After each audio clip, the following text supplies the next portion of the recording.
एक लड़का था, ऊर्जा से भरा हुआ पर भीतर से थोड़ा अधीर। धैर्य नहीं था उसमें। किसी और की सफलता की चमक उसके मन को तुरंत छू जाती। कभी उसे दौलत लुभाती, कभी ज्ञान बुलाता, तो कभी कला उसे अपने रंग में रंग लेना चाहती। एक दिन उसने एक अमीर आदमी को देखा। उसके पास सब था, पैसा, ठाट बाट, रुतबा, ऐशो आराम। उसके मन ने कहा, बस यही तो चाहिए था मुझे। और फिर वो लग गया पैसे कमाने। दिन रात मेहनत की, पैसा भी आने लग गया। अभी वो इस सफलता का आनंद ले ही रहा था कि उसकी मुलाकात एक विद्वान से हो गई। उस विद्वान का तेज, उसका ज्ञान और लोगों का उसके प्रति सम्मान देखकर लड़के का मन फिर डोल गया। उसने सोचा, पैसे में क्या रखा है, असली पूंजी तो ज्ञान है। बस अगले ही दिन उसने धन कमाने का काम छोड़ा और पढ़ाई लिखाई में लग गया।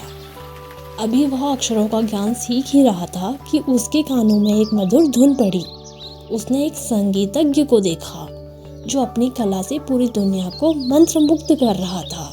लड़के को लगा, जिंदगी का असली मकसद क्या है? सुकून। और असली सुकून तो संगीत में ही है, क्योंकि संगीत आत्मा का भोजन है। बस फिर क्या था, उसने किताबें बंद कर दी और संगीत सीखने निकल पड़ा।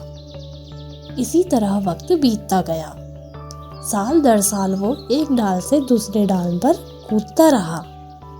नतीजा, उम्र ढलने लगी। पर वो ना तो धनवान बन सका, न विद्वान, और न ही एक अच्छा संगीतज्ञ। उसके हाथ सिर्फ लगा खालीपन और गहरा दुख। एक दिन वो हताश होकर एक महात्मा के चरणों में गिर पड़ा और उन्हें अपनी व्यथा कह सुनाई।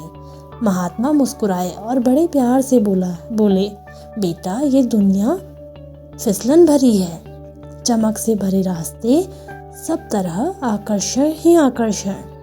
मन बार बार भटकता है। तुम जहाँ भी जाओगे, कोई ना कोई नया रास्ता तुम्हें अपनी ओर खींच ही लेगा। लेकिन याद रखो, जो बार बार अपनी दिशा बदलता है वो कहीं नहीं पहुँचता। महात्मा ने उसे जीवन का सबसे बड़ा सूत्र दिया। एक लक्ष्य चुनो और अपनी पूरी आत्मा उसमें झोंक दो, वरना दुनिया के इन झमेलों में तुम बस गोल गोल घूमते रह जाओगे। लड़के को उस महात्मा की बात समझ में आ गई। उसने भटकना छोड़ दिया और एक लक्ष्य पर टिककर अभ्यास शुरू किया। पुरानी कहावत है दोस्तों, एक सांधे सब सधे, सब सांधे सब जाए।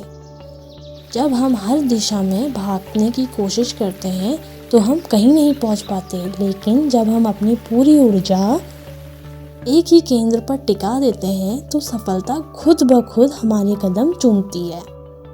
इसलिए बार बार इधर उधर भटकने से बेहतर है एक जगह टिककर मेहनत की जाए। असली एकाग्रता को अपनी शक्ति बनाएं, क्योंकि बिखरी हुई किरणें उजाला तो कर सकती हैं, लेकिन कागज को जलाने के लिए उन्हें एक लेंस के जरिए एक बिंदु पर रुकना ही पड़ता है। फिर मिलेंगे दोस्तों अगली वीडियो के साथ। तब तक के लिए अपना ख्याल रखना। तो दोस्तों, अगर आपको ये वीडियो पसंद आई हो तो लाइक, कमेंट, शेयर, सब्सक्राइब ज़रूर करें। धन्यवाद।